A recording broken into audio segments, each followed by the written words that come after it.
Alana Dorsey was 7 months pregnant, alone at a gas station, when 3 white gang members decided she looked like an easy target. She didn't shout, didn't cry, didn't fight back. Not then. They laughed when she hit the pavement, thinking it was over. But they didn't know her husband. They didn't know he was a Navy SEAL, just home from deployment, or that he was watching the city from the shadows. They thought they'd sent a message. Instead, they started a war. Before we go any further, comment where in the world you are watching from and make sure to subscribe because tomorrow's story is one you don't want to miss. Late afternoon light stretched long and golden across the sun-bleached pavement of Harlan's Quick Stop, a roadside gas station sitting just off the main highway at the edge of a mostly forgotten town. The lot was quiet, the kind of stillness that made old buildings feel hollow and the silence around them feel deliberate, like the world had decided to hold its breath. A dusty blue sedan coasted slowly into the station, easing up to the third pump beneath the faded metal canopy. The engine clicked off with a tired groan, and a moment later, Alana Dorsey stepped out. Her hand instinctively moved to her belly, not out of discomfort, but habit. 7.5 months along, her center of balance had shifted, and every step now came with the deliberate grace of a woman used to moving through the world carefully, not timidly. She wore a soft cotton dress stretched over her stomach and a light denim jacket that she left open in the front. A faded band around her wrist had once been her husband's and now served as a quiet anchor, a reminder of how close she was to holding the life they had created together. The breeze was barely there, warm against her skin, carrying the faint scent of old oil, gravel, and hot asphalt. Alana pulled the nozzle from its holster, slid it into the tank, and pressed the worn buttons with steady fingers. She kept her back to the store and the figures near its entrance, not out of fear, but from a practiced awareness. She had learned long ago that sometimes silence was the most deliberate thing a person could wield. 3 men leaned against the wall just past the automatic doors, beneath the grimy store signage that had lost most of its letters over the years. Cal Brewer stood at the center, arms crossed, and one boot planted against the base of a stacked display of firewood. His arms were tanned and scarred, a jagged inked cross disappearing beneath the frayed edge of his sleeve. He wasn't loud, but he didn't have to be. Cal's presence was the kind that shifted air, quiet, watchful, and heavy with intent. To his left and right stood the Wheeler twins, Mick and Grady, nearly identical in build and dress, from their matching leather vests to the untied boots that scraped faintly against the ground as they shifted in place. They were talking just loud enough for their voices to carry, murmurs that slipped in and out of clarity. "She ain't from around here," Grady said, lifting a cigarette to his mouth with one hand while gesturing lazily with the other. "That's city skin. Soft, dressed up like it belongs." Cal didn't look at Alana directly, but the curve of his mouth hinted at something sour beneath the surface. "Bet she thinks she can just walk in. No problem. New rules, right? Everyone gets to feel safe now." Mick smirked as his gaze followed the line of Alana's back. "She looks like she's got something cooking. Maybe we should ask who the daddy is. Could be any of us if she's got the nerve to show up here like that." Grady chuckled, a dry, hollow sound. "You know the type. Thinks respect is automatic just 'cause she waddled in pregnant." Alana's face didn't flinch, not even when the pump clicked loudly to signal a full tank. She hung the nozzle back in place, closed the fuel door with a light touch, and reached into the back seat to grab her small purse. The gospel station she'd been listening to played softly inside the car, a woman's voice lifting praise between static and fading reception. She turned and began walking toward the store entrance. Cal shifted his weight slightly, catching her movement with the edge of his vision.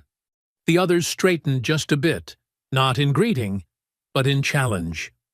The door's motion sensor had been broken for weeks and didn't respond until she was almost directly beneath the overhang. Before she could reach it, Mick took a step forward, just enough to block the path in a way that might have seemed accidental, if not for the pointed stillness that followed. "Afternoon," he said, not with politeness, but the kind of flat familiarity that scraped like gravel. "Sure is warm for someone that far along to be out running errands." Alana stopped a foot short of him. Her voice was calm, low, and measured. "I'm going inside. That's all." "Funny thing," Grady added, leaning in a little with a crooked grin. "A lot of people think this is just a regular old gas stop, but folks around here know who it belongs to." "Used to belong to," she said, without looking at him. "Now it belongs to the company that fixed your busted pump, and the cameras you thought weren't working." Grady's smile disappeared. Cal stepped forward. Not quickly, not aggressively. Just enough to let his body do the talking. "Nobody said you couldn't shop," he said, watching her closely. "We're just trying to figure out when folks stopped waiting their turn and started walking in like they run the place." "I didn't know waiting came with skin conditions," Alana said, her tone flat and unapologetic. "But since I'm here, and you're standing in the way, I'll ask nicely once." She stepped forward again. Cal's arm slid across the doorframe, blocking the motion sensor completely. His face didn't move, but the weight in his eyes shifted. "You don't get to tell me what to do. Not out here." Alana's gaze dropped to his arm, and then back to his face. She didn't raise her voice, didn't step back. "I'm not telling you anything. I'm walking past you. That's it." Grady muttered something under his breath. Mick laughed, a tight, bitter sound that didn't match his smile. And then, without warning, a shove. It wasn't dramatic.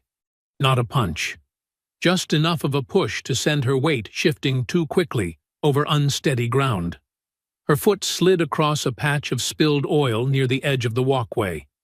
Her hand reached out instinctively for the frame of the door. She didn't find it.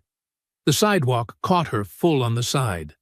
A sharp cry escaped her lips. Not pain, not yet, but surprise and alarm. And her arms instinctively cradled her belly as her body twisted with the fall.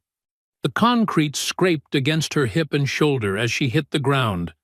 But it was not the pain that locked her breath in place. It was the silence that followed, the weighted hush between her body and the sky, as though the world itself had frozen to see what came next. Gravel dug into her palms as she tried to lift herself, one elbow trembling beneath the weight of her own body and the second heartbeat she'd carried for 31 weeks. Above her, the gang hadn't moved yet. Cal stood closest, arms slightly raised, like he wasn't sure whether the fall counted as his or gravity's doing. Grady hovered behind him with an expression that flickered between amusement and tension, and Mick gave a short, uneasy laugh that didn't match the grim line of his mouth. Alana blinked once, forcing the blur from her vision, her cheek burning where it had scraped the pavement. Her hand pressed against her belly, feeling for movement, for anything that might tell her she was still carrying life, and not just memory. She lifted her eyes. And then she spoke. It wasn't a shout. It wasn't a cry for help or mercy. Her voice was clear and even, layered with contempt so pure it cut through the air like broken glass. "You needed 3 of you to shove a woman down," she said slowly, her lip trembling but her words intact. "And that's still the most any of you have ever accomplished." Cal's expression shifted. Not a flinch, just a stilling, like something inside him had gone suddenly quiet. Grady gave a sharp, barking laugh. "Well, would you look at that? She's got teeth. You sure that thing inside you belongs to your man?" Mick added, crouching slightly, sneering at the sight of her holding her belly. "Might not even be his. Might be one of us. And you're just mad he left you with it." Alana's breath hitched, but she didn't look away. "All this, just because you know you don't matter without the fear. without people like me keeping you angry enough to feel tall. It was too much. Cal stepped forward and dropped his knee straight into her side, driving the full weight of his body into her abdomen. The air fled her lungs in a single helpless wheeze. Her back arched from the shock, her mouth opened, but no sound came. She tried to roll away, but Mick's boot came down hard on her lower back, pinning her in place. "Look at that," Mick said, his voice tight with breathless excitement. "Thought she was something." Grady stepped up then and kicked her square across the ribs. The sound was solid, final, a thud that echoed in her bones more than her ears.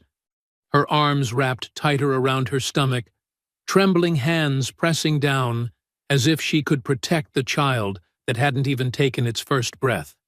But pain was blooming everywhere now, dull in some places, sharp in others, each jolt leaving her weaker, each second threatening to steal the last thread of consciousness. Cal leaned over her, his breath hot against her ear as he crouched. "I should crush that thing inside you," he said, his voice cold and matter-of-fact, like he was discussing a chore. "Save the world from another one of you." Her mouth opened, but no words came out.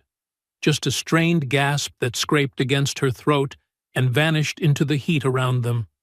Her arms, still wrapped around her belly, trembled violently as she tried to shift, to move, to make herself small enough that the pain might pass her by the next time they came in swinging. But her limbs no longer obeyed with certainty. Each breath she drew was borrowed, shallow and stuttering, like her body was already beginning to give up on itself. Cal's words still hung in the air, thick, vile, and irreversible. "I should crush that thing inside you," he'd said, as if what she carried was some threat, some offense to his sense of order, and not the last pure thing she had in this world. She wanted to respond, to strike back with something sharper than the boot print already forming across her spine. But her voice was gone now, buried somewhere beneath the thunder in her head and the fire spreading through her ribs.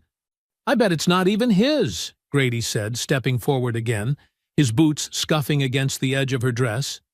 "Bet she got involved with some charity case, and now she's acting proud like it means something." "She was walking like she mattered," Mick muttered, still standing over her, his voice heavy with mockery. "But now look at her. Ain't even fighting back." Alana moved, barely. Just a slight shift of her hand, her palm dragging along the gravel until her fingertips found the thin strap of her purse. It wasn't a weapon. It wasn't a shield. But it was hers. And in that moment, having hold of anything felt like a lifeline. "Still trying?" Cal asked, almost amused. "Still think you can hold on to it?" He stood. The sun caught the metal buckle of his belt as he took 2 steps back. Not in retreat, but in preparation. There was no hesitation in his movement, no drama, no need for words. He simply drew back his leg and kicked her once more, full force, into her lower side. The sound wasn't loud. It didn't have to be.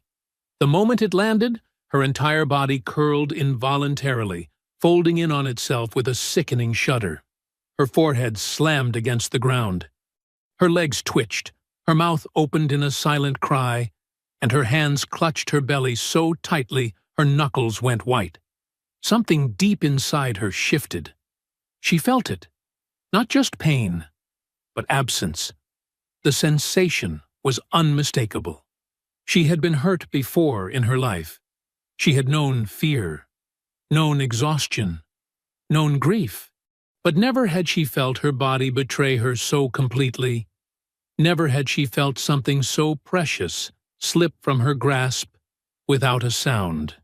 There were no tears, no screams, only the tight, collapsing breath of a woman who knew in that moment she had just lost everything she had spent months building her hope around. Mick exhaled sharply, almost startled by the violence of the last strike. Even Grady hesitated, his smirk faltering for just a second. But then Cal turned away, satisfied, wiping the sweat from his brow with the edge of his shirt, like he had just finished a workout. Nothing more. "That's enough," he said, voice flat. "She ain't getting up from that." Mick shifted his stance as if realizing, too late, that the last kick had gone further than any of them expected. His bravado thinned for a moment, not from guilt, but from the kind of hollow discomfort that came when brutality passed a line and left no room for laughter to fill the space. Still, he said nothing. Grady cast one last look down at her, not with concern or remorse, but with the narrowed gaze of a man who didn't like what silence felt like after violence. Her body wasn't moving. Her arms stayed coiled tightly around her midsection. Her head, half turned toward the sky, gave no sign that she was conscious anymore. There was blood now, more than they expected, a thin trail slipping from the corner of her mouth, joining the widening smear beneath her ribs. Grady cleared his throat and jerked his chin toward the truck. "We're done here." Cal had already turned away. He moved without a second glance, his boots crunching over the scattered gravel as he approached the driver's side door. He wiped the last of the sweat from his forehead with the hem of his shirt, then flicked it back down and climbed into the cab like he was finishing a chore. His movements weren't rushed. He knew no one was coming. Not for her. Not for them. Mick opened the passenger door and slammed it shut behind him. "Bet she won't forget this lesson," he said with a grin, though it didn't quite reach his eyes. "Might not remember it either, depending on how hard we knocked her." Grady laughed at that, a shallow, nasal sound, and climbed into the back seat. "One less problem walking around this town acting like she owns the pavement." "She got what she deserved," Cal muttered as he started the engine. The Dodge roared to life with a growl. Its frame shuddered once before rolling backward in a wide arc, wheels skimming the edge of the sidewalk as they swung out onto the road. As the truck accelerated away, Mick leaned out the window, one arm resting on the doorframe, and shouted something unintelligible behind them, more mockery than words, more venom than thought. Laughter followed, loud and shrill, trailing behind them in uneven bursts, the kind of laughter meant to mask what their guts were already wrestling with. As the tail lights disappeared over the hill at the edge of the service road, the sound thinned and vanished with them, swallowed by distance, leaving nothing but heat, silence, and a body broken under the weight of 3 men who believed no one would come looking. Alana lay still. She was aware of the world only in fragments now.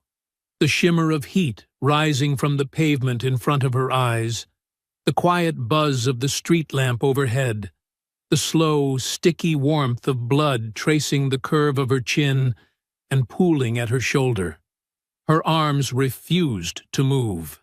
Her legs twitched, not with purpose, but with the confused signals of a body struggling to process trauma. Her breaths were no longer steady.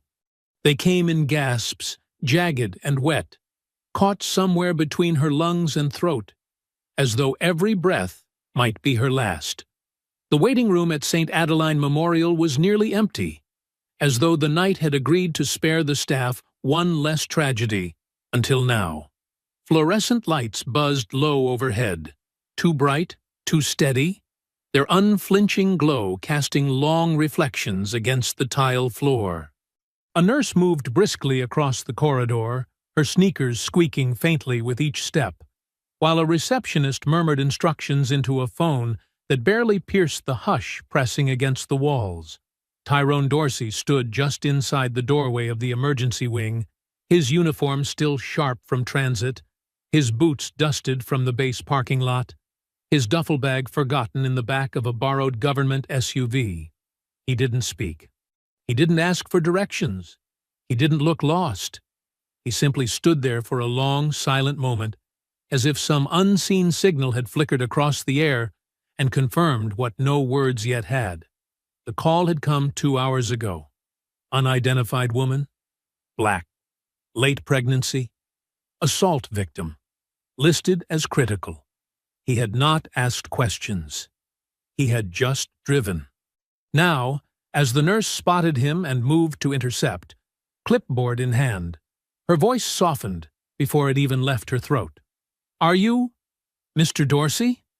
He nodded once. "Please come with me." The hallway was long, sterile, and silent. They passed 3 closed doors, a pair of whispering nurses, and a portable gurney pushed to the side. The door at the end of the hall stood open. A soft, rhythmic beeping came from inside. Tyrone's footsteps made no sound, but each one felt louder in the gravity of that corridor. When he stepped into the room, his chest didn't rise. He didn't take a breath. He didn't blink. Alana lay on the hospital bed, her face swollen and bruised, her lip split in 2 places, and one eye nearly closed from the impact of a strike that hadn't stopped with her falling. Her arms rested above the blanket, an IV snaking from one wrist. A small oxygen mask lay askew across her cheek, and the monitor beside her counted each fragile heartbeat with clinical indifference. A nurse inside adjusted her chart and slipped out without a word. Tyrone stepped closer. He took in everything: the bruises darkening her neck, the cuts trailing down the side of her jaw, the bruising across her arms where she must have tried to shield her stomach. But his eyes didn't move to her belly right away. They hovered at her hand, still curled faintly inward, as if clinging to something that wasn't there anymore. The doctor entered behind him, her expression composed, but lined with exhaustion. "She's stable," she said softly. "There's no internal bleeding, and she's breathing on her own." But Tyrone's gaze didn't move. "The trauma," the doctor continued, pausing only once. "It was too much. We did everything we could." "But the baby!" She didn't finish the sentence. She didn't need to. Tyrone didn't flinch, didn't ask for details, didn't sit. He simply stood there, the silence around him growing thicker, not empty, but charged, as though something vast and unseen had just shifted inside him and would not shift back. The loss settled not in his eyes, but in the stillness of his stance, the way his fists slowly curled at his sides, the way his shoulders drew back, not from pain, but from purpose. The doctor waited for a question, an emotion, even a flicker of acknowledgement. There was none. Eventually, she stepped back and quietly left the room. Tyrone remained by Alana's side until the monitor's rhythm steadied into a slower pace, the signal of her body returning from the edge. He reached down and adjusted the oxygen mask gently, not like a man tending to someone fragile, but like someone returning something to its rightful place. Then he turned and left. Outside, the air had cooled just enough to sting. The lights in the lot had that washed-out halo that only came from fatigue and grief crashing into each other. Tyrone walked past his parked vehicle, past the exit, and down the sidewalk where the glow of the hospital no longer reached. He pulled his phone from his jacket, dialed one number without looking, and raised it to his ear. It rang once, then picked up. "Tyrone?" "Kendrick," he said quietly. His voice didn't waver. "I'm ready." He ended the call without waiting for a reply. The night remained quiet, but not for long. The diner sat at the edge of a forgotten stretch of road just outside the city's center, far enough from streetlights and patrol routes to be left alone, close enough that it could watch the heartbeat of the town without being noticed. The chipped neon sign above the roof blinked unevenly, casting a soft red glow over the cracked concrete steps and faded picnic benches outside. Inside, the booths were worn, their cushions patched with duct tape, the walls lined with faded newspaper clippings and photographs that hadn't meant anything to anyone in at least a decade. Tyrone stepped through the door like he had done it 100 times before, though the woman behind the counter had never seen his face. Her gaze flicked up briefly, but something in the way he carried himself silenced the usual small talk. He didn't order. He didn't slow. He walked straight to the back booth where two people were already waiting, seated opposite each other, the weight of their shared years etched into the space between them. Officer Kendrick Moss sat on the left, his badge clipped low to his belt and half covered by a plain brown windbreaker. His hair had gone silver at the temples, and the bags under his eyes said more about the job than any rank ever could.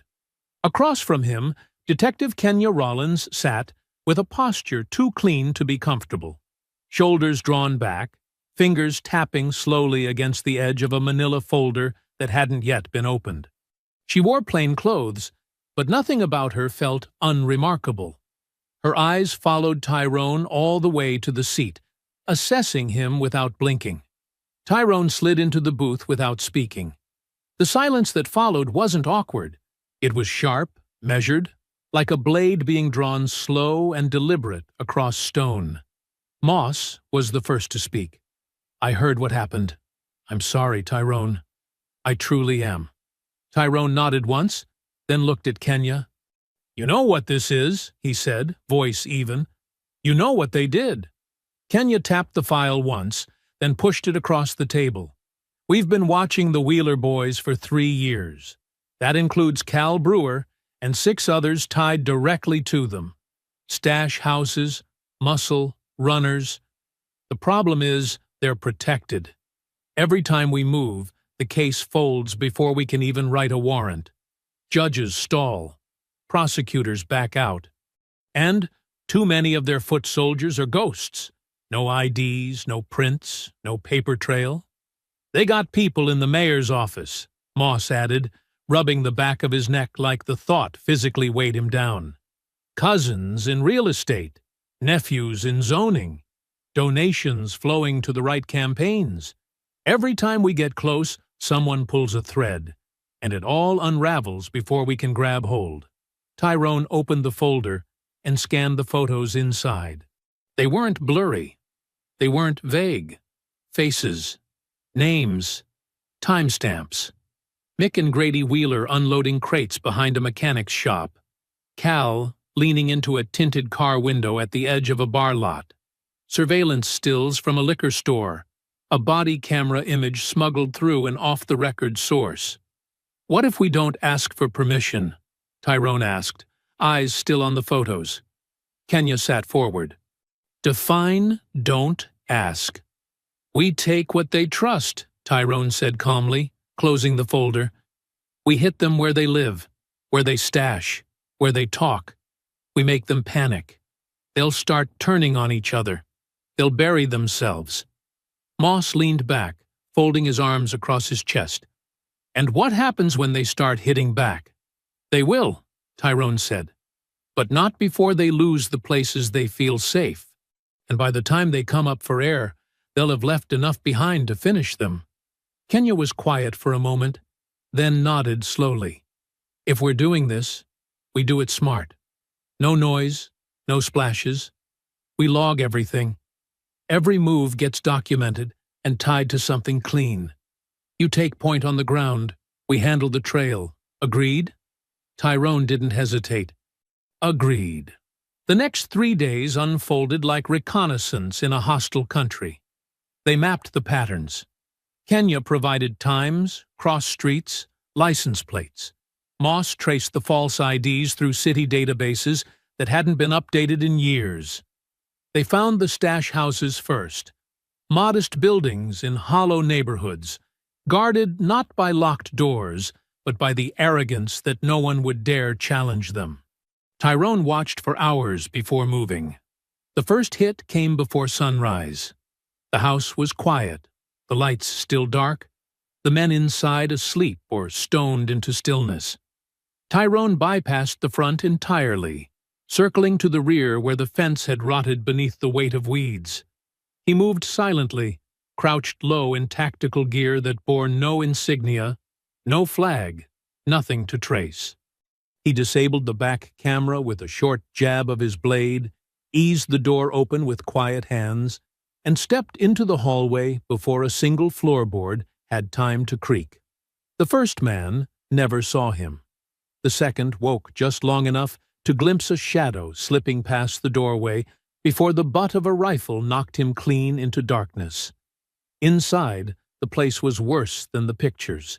Ammunition crates beneath the kitchen table. 2 rifles on the couch. Drugs bagged and sealed in clear rows. No locks, no guards, just entitlement. Tyrone didn't touch the drugs. He didn't steal or destroy. He photographed everything. He swept the room for intel. He slipped out the front door and disappeared into the pre-dawn haze before the street even stirred. Kenya arrived an hour later with a forged tip and a warrant from a judge who didn't realize what she was signing. The sun had barely crested the rooftops when the unmarked SUV came to a stop half a block from the now-abandoned stash house. Its tires rolled slow, deliberate, not even kicking dust as they slid into place along the curb. Inside, Kenya Rollins kept her posture tight, one hand on the dash, the other clutching a clipboard that held the forged call record, carefully backdated to line up with a non-existent tip. The uniformed officers who joined her later were just props. They followed her lead, swept the perimeter, and went through the front door without resistance or urgency. The inside of the house was quiet, too clean, too vacant, like someone had left in a hurry but taken nothing with them. But the evidence had been left untouched. Rows of small bags, cash stacked tight and low behind a false panel, ammunition boxes tucked under a stained mattress. Kenya called it in as textbook. She let the city's press hear what they needed to. Drugs and firearms seized in a neighborhood no one cared about. Another small win for law enforcement. But the people who cared the most weren't in the press rooms. They were in the warehouse 10 blocks away, where Cal Brewer stood with his arms crossed, lips pressed into a line, eyes locked on the metal table in front of him, as Mick and Grady Wheeler circled like animals sniffing the edge of a snare. "They didn't take $1, Mick said, pacing back and forth. "Not a single bag, not even one of the guns." "That don't sound like a junkie hit." Grady leaned on a crate of stolen copper wire, eyes narrowed, jaw twitching. "And the cops, they show up an hour later with a perfect damn warrant. Somebody knew. Somebody tipped them." Cal didn't move. He stared at the table for a long time, unmoving, and then finally turned his head slightly toward the wall, where a corkboard sat half-filled with Polaroids and handwritten schedules, deliveries, shifts, expected drop times. It wasn't law enforcement who should have had that house mapped to the minute. It was them. "You think we got a rat?" Mick asked. Cal didn't answer right away. His silence spoke louder than agreement. The room tensed. "What about the new kid, Eli?" Grady suggested. "Started hanging around the night runs, asking too many questions." "Eli's too dumb to be the leak," Cal said flatly.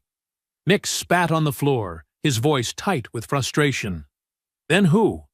"Because someone's feeding them clean intel, and it sure as hell ain't coming from our side."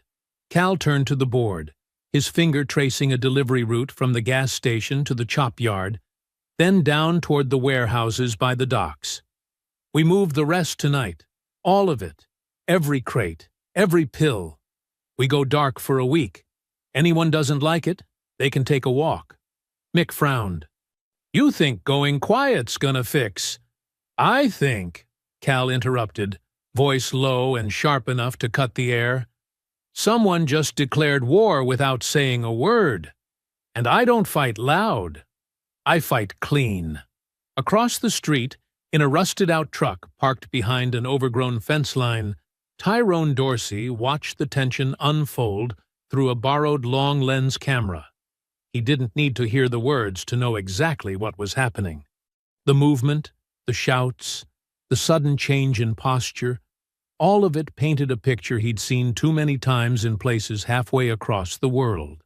Fear had entered their house. Not because someone had attacked them in broad daylight, but because something had been taken that they couldn't track. Control. Routine. assurance. Those were the foundations their power was built on.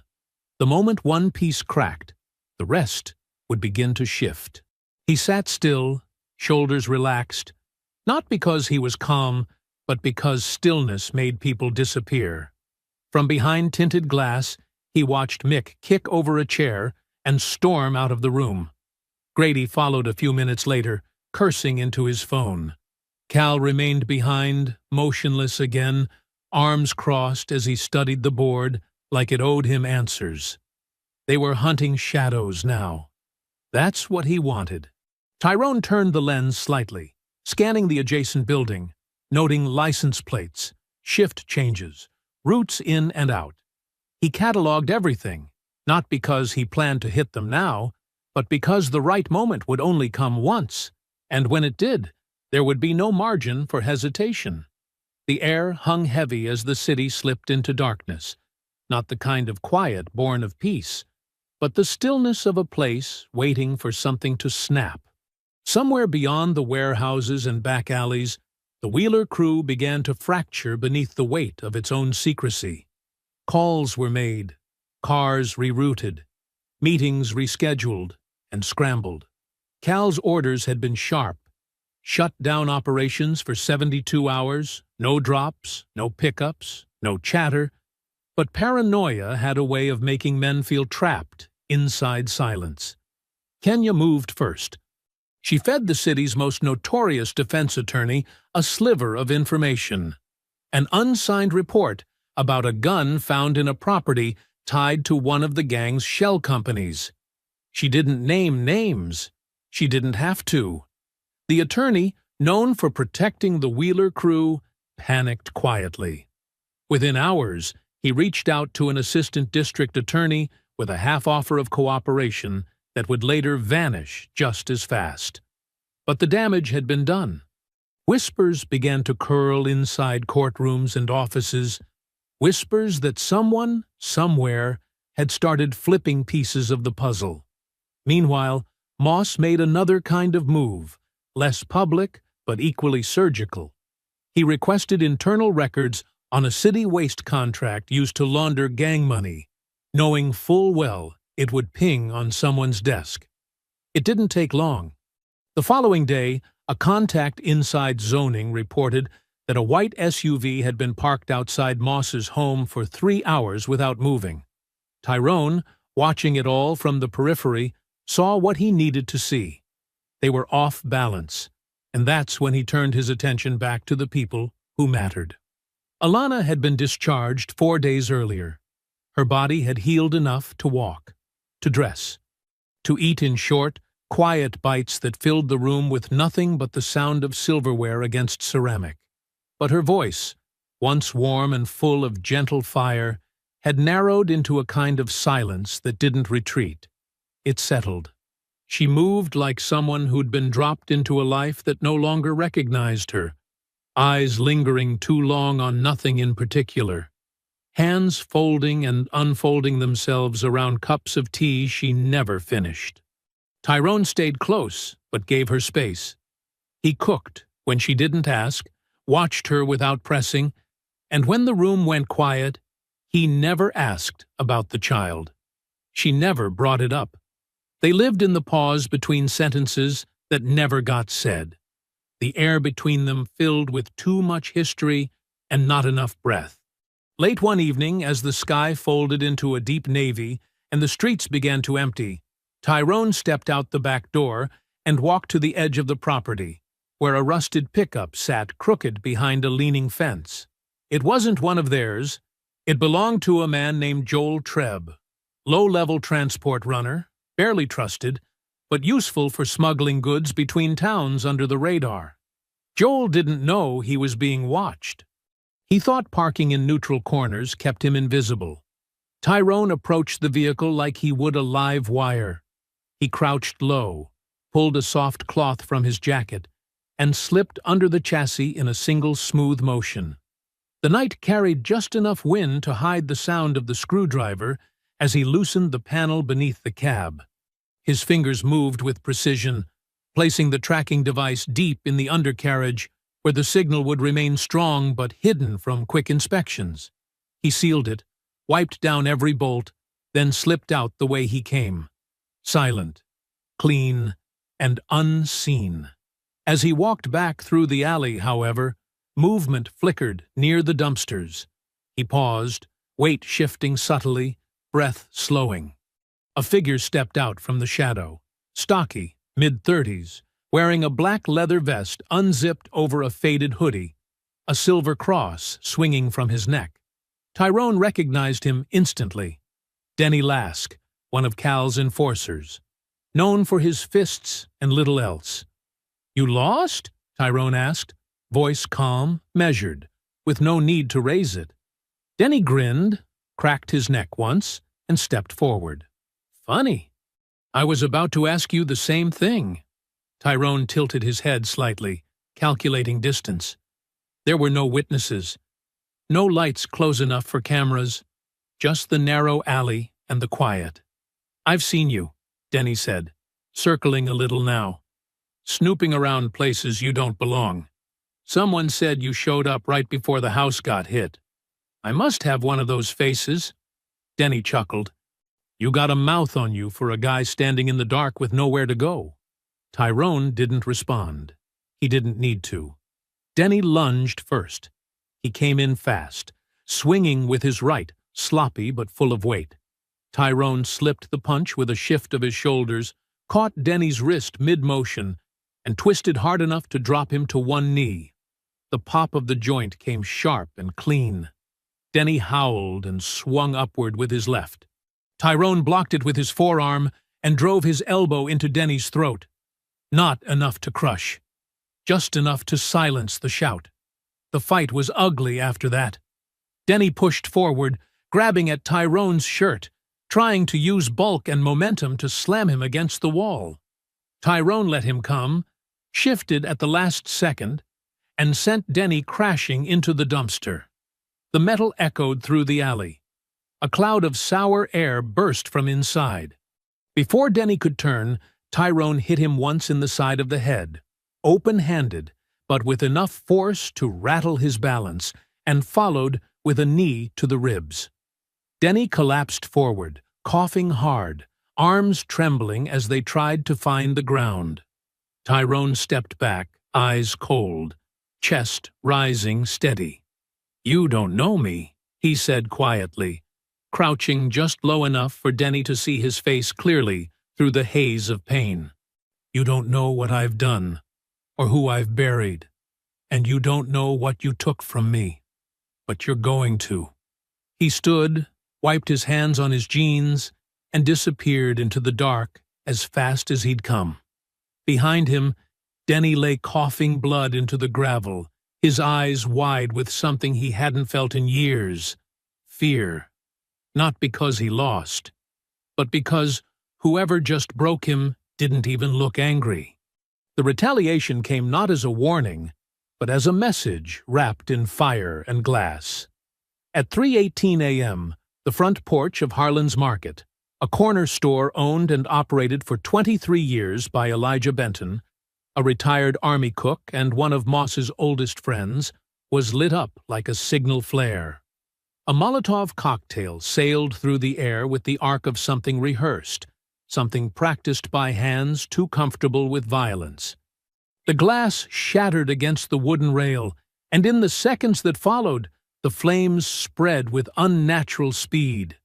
The fire licked up the siding, crawled across the roof like a living thing, and wrapped itself around the porch beams until the entire storefront glowed in shades of orange and black. Inside, Elijah's teenage nephew had been sleeping on a cot near the back office. He woke coughing, stumbled out barefoot, and got clear just before the second bottle hit. The building didn't collapse, but it was gutted by morning. Walls blackened, shelves scorched, smoke staining the ceiling like ghost fingerprints. The footage, pulled from a grainy security cam across the street, showed a van with no plates and 3 men in masks moving fast. They didn't speak. They didn't hesitate. They came to burn, and they left without looking back. By sunrise, Word had spread through the precinct and the street. This wasn't just a warning. It was retaliation. Inside the makeshift operations room they had turned Moss's back office into, Kenya stood stiff-backed, pacing near the whiteboard, while Tyrone calmly studied a map on the far wall. The silence between them was stretched thin, the kind that came not from disagreement, but from two opposing storms waiting to break. They targeted Elijah, she said flatly. They went after someone who wasn't part of this. That boy could have died. Tyrone didn't turn. But he didn't. That's not the point. It is to them. Kenya moved closer. This isn't war, Tyrone. Not the kind you're trained for. You don't get to operate with no oversight. This is public now. People are watching. They started that fire because they're afraid, he replied without raising his voice. You don't set fires when you're in control. You do it when you're trying to smoke out a threat you can't see. She narrowed her eyes, the weight of everything pressing hard against her ribs. Then we pause. We regroup. We use this moment to gather intel, not throw more gasoline on a fire we can't contain. Tyrone finally turned. His gaze was steady, calm, anchored in a grief so deep it had passed through anger and come out on the other side as something colder. They already started the war, he said. I'm not pausing. Kenya didn't respond right away. She studied him for a long moment, then exhaled and stepped back. Her silence, not approval, but surrender to momentum she could no longer redirect. The next target wasn't a stash house or a runner. It was a warehouse just off the river, owned on paper by a holding company, but known in their circles as one of Cal's personal drop sites. The kind of place that didn't move product often, but when it did, it moved large. Kenya's files included blueprints, delivery schedules, and infrared footage taken over several weeks. Tyrone took that data and walked the perimeter in person, noting the gaps the drone hadn't caught, the shifting patterns of guards who believed they were too deep in shadows to be seen. He waited 2 nights, watching as the rotation thinned, and then made his move. There were 2 guards outside, both armed but relaxed. One smoked, the other scrolled through his phone. They didn't see Tyrone coming. He came in low, silent, a shadow among shadows. The first guard didn't even lift his head before a quiet strike to the neck dropped him flat. The second turned too late and found himself gasping for breath. His pistol stripped and tossed into the alley before he could even raise it. Inside the warehouse, the lights were off, but the air was heavy with the scent of oil and plastic wrap. Crates lined the walls, unmarked, sealed tight, but filled with guns, pills, and counterfeit cash. Tyrone didn't take a single thing. Instead, he marked crates, placed tiny adhesive tags near their hinges, and pulled memory cards from 2 poorly hidden cameras. He left no signature, no prints, no visible damage. But by morning, the building was already crawling with Wheeler crew.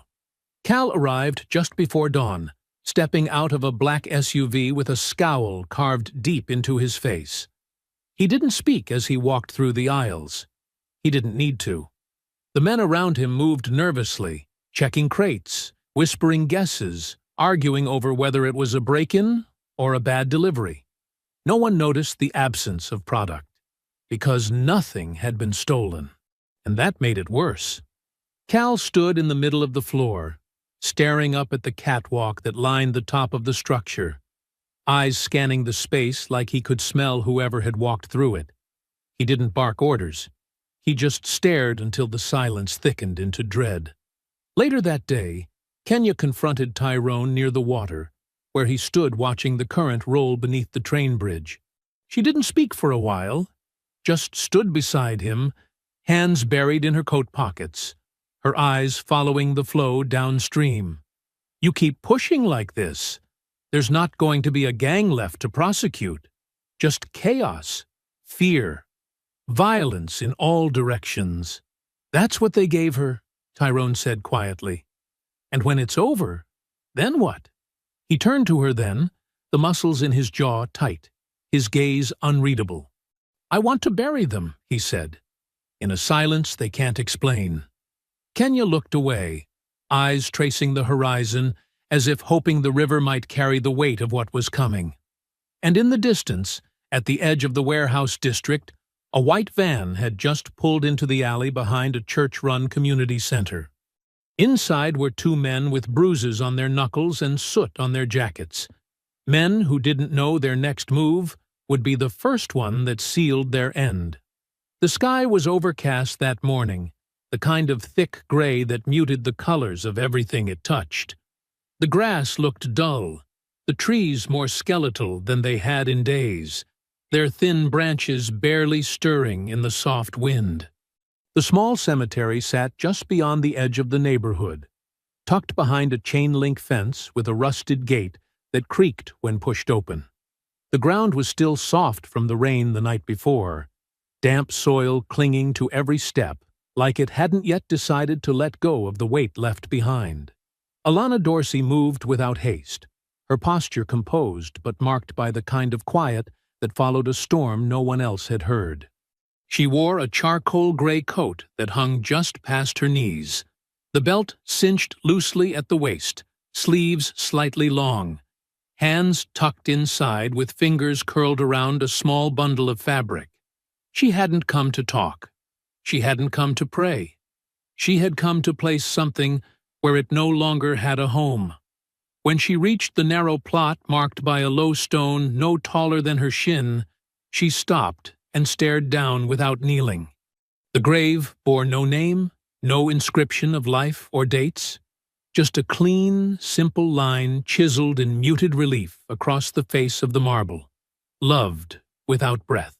There were no flowers, no trinkets, just damp earth, the flattened impression of past visits, and the solemn silence of a life that never had the chance to speak for itself. Alana slowly removed her right hand from the coat and unfolded the blanket she had been holding, a soft, pale blue square that still carried the faint scent of baby lotion and home. She lowered herself to one knee with quiet care, pressing the cloth gently against the stone before smoothing the corners with her palm. Her touch lingered just long enough for the breeze to lift the edges slightly before falling still again. She didn't cry. Her face held no expression of outward sorrow, but the silence around her deepened as if the earth itself recognized what was being surrendered. She stood, adjusted her coat, and turned away from the grave without a backward glance. Her footsteps moved slowly along the worn path back toward the road, gravel crunching faintly beneath her boots, the weight of her loss trailing just behind her, but never fully out of reach. What she didn't see, at first, was the black SUV parked just beyond the cemetery fence, angled half toward the road like it had stopped but hadn't yet decided whether to stay or follow. Cal Brewer leaned against the driver's side door, his arms folded across his chest, posture relaxed, but the sharpness in his gaze gave him away. He watched her move with the eyes of a man who had expected something else, regret, fear, maybe even collapse, and found himself unsettled by the quiet resolve in her stride. When she passed by the edge of the fence and stepped onto the sidewalk, he pushed off the car and followed. His boots hit the pavement with deliberate slowness, and his voice followed close behind her shoulder, low and heavy with mock concern. "Didn't expect to see you out here so soon," he said, his tone feigning familiarity, while his steps narrowed the distance between them. "Figured after what happened, you'd know better than to wander off alone." Alana kept walking. Cal didn't. He matched her pace for several strides, moving close enough that she could hear the scrape of his jacket against his jeans. The subtle edge of threat nestled beneath each word he let spill into the space between them. "I mean, I get it," he continued, voice steady. "Some folks don't know when to stay down. They take a hit. They think they can just get back up and pretend nothing changed. But you got the kind of face that makes people think twice. makes them remember. Alana's pace didn't change. Her chin lifted slightly higher now, eyes focused on the path ahead, every part of her refusing to react in the way he clearly hoped she would. "You think this little walk makes you strong?" he asked, the bite behind the words finally rising. "You think showing up like this means something?" And then he stopped. Not because she had turned or spoken, but because something shifted behind him. A presence, silent and unmoving, settled into the air with such certainty that it made Cal's body go still before his mind caught up. He turned slowly, not in panic, but with the cautious awareness of a man whose instincts told him the balance of power had just shifted. Tyrone Dorsey stood less than 10 feet away. He didn't speak. He didn't move. He simply watched. His hands were loose at his sides, his stance neither wide nor aggressive, but there was something in the stillness of his presence that made every muscle in Cal's shoulders tighten at once. His expression held no fury, no need to assert dominance, only a calm that felt far more dangerous than any threat spoken aloud. Cal swallowed once, his breath hitching just enough to betray him. The weight of Tyrone's gaze didn't waver, and though no words passed between them, the message was carved deep into the silence. This would never be allowed again. Cal backed away slowly, his boots retreating step by step toward the SUV without a sound. He didn't glance at Alana, didn't mutter anything further. His bravado had wilted in the space of a few seconds, and when he reached the vehicle, he climbed in with hands that didn't shake but moved just a little too quickly to be confident. Tyrone remained where he stood until the SUV turned the corner and vanished into the long row of trees. Only then did he step beside Alana. She didn't thank him. He didn't expect her to. They walked the rest of the way in silence, the kind that wasn't awkward or restrained, but shaped by the shared understanding of people who had both been pushed to the edge of something irreversible. The air in the safe house had thickened, not with smoke or dust, but with the weight of information too potent to ignore. The gang runner they'd flipped, Julius, a lanky kid barely out of high school with shaking hands and a busted lip, sat slumped in the corner of the room, head low, eyes flickering with the exhausted tension of someone who had just stepped over a line they could never uncross. Kenya stood near the wall, arms folded, her gaze sharp as glass, as she replayed his statement aloud, piece by piece, ensuring the words held up under pressure. Grady and Mick weren't just hustling guns and moving product across county lines anymore. According to Julius, they had leveled up, organizing a deal that extended beyond state borders, a trafficking pipeline disguised under shell corporations and burner companies. The shipment scheduled for pickup wasn't small. It was significant enough to require armed transport, falsified manifests, and a payout that would move millions once it cleared. Kenya didn't flinch when she said it, didn't dramatize or exaggerate. She simply laid the file open on the table, maps and intercepted messages arranged like pieces of a net tightening around the gang's leadership.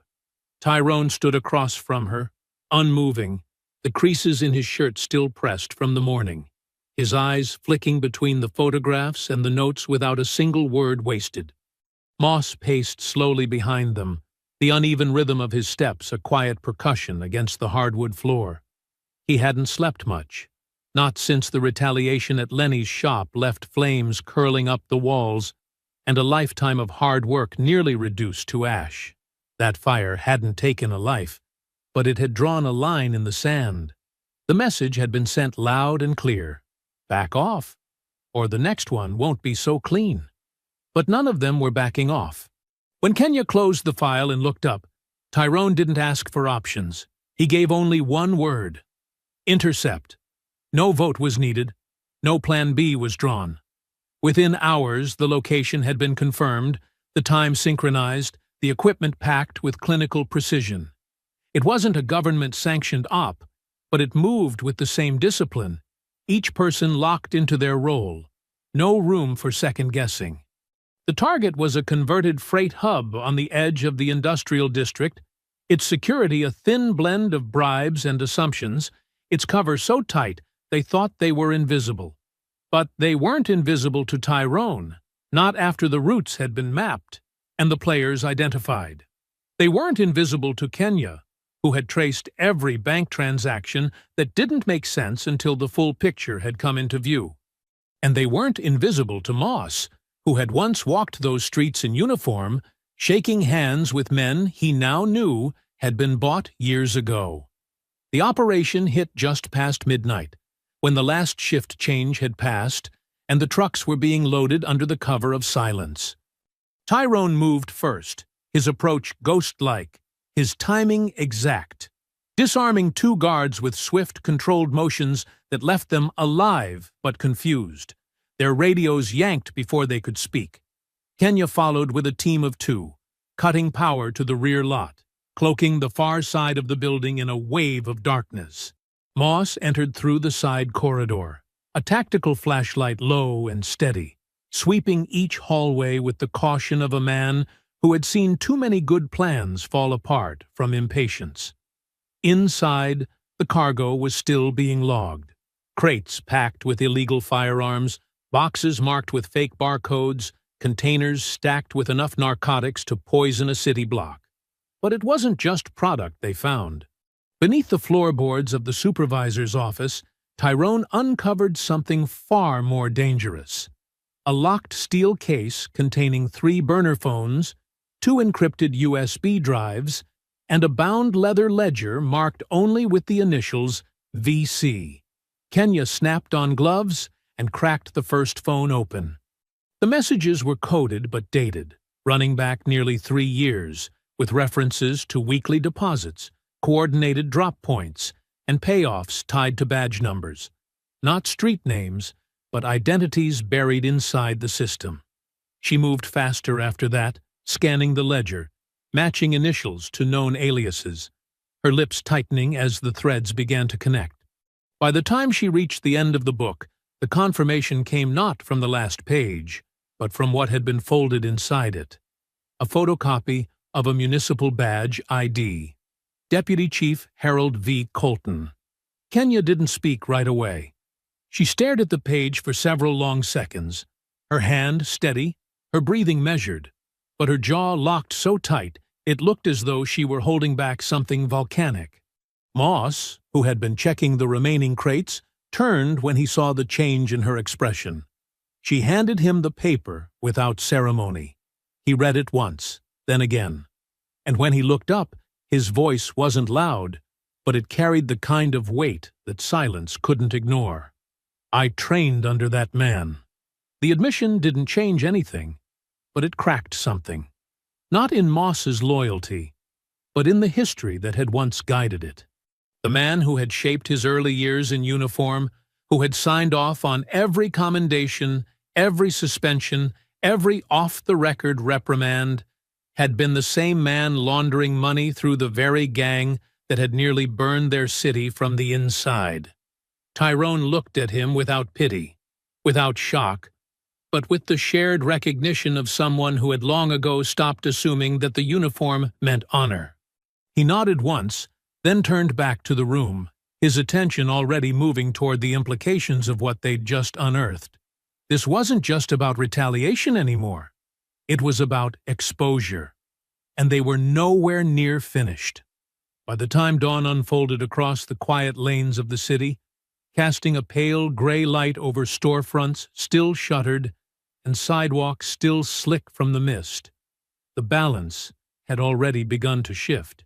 The gang, once certain in their dominance, started grasping at threads they couldn't trace, calls that rang endlessly without answer, contacts who no longer returned favors, doors that once opened with ease now closed without explanation. There was no single moment when control was lost, no defining blow that signaled defeat. But the erosion had begun, and it was silent, steady, and relentless in a way they had never prepared for.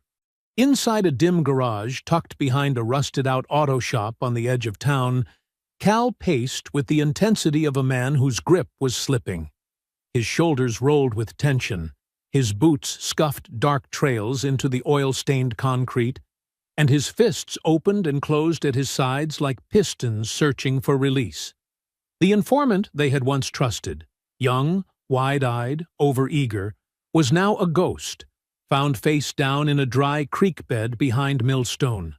No sirens had come, no lights, no outrage. His death wasn't a message to the city. It was a message to them, and it had failed.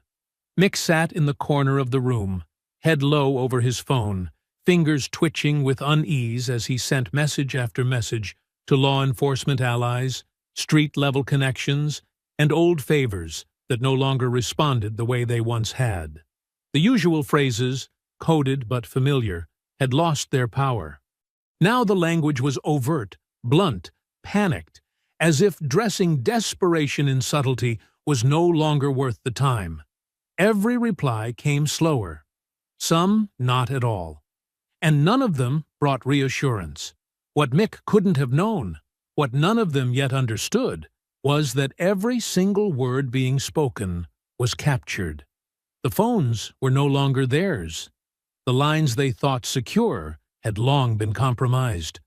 Kenya had laced the data stream days earlier, rerouting signals through untraceable ghost nodes, every incoming and outgoing ping feeding into her encrypted vault like a river collecting silt. She had learned to read their rhythms like a heartbeat.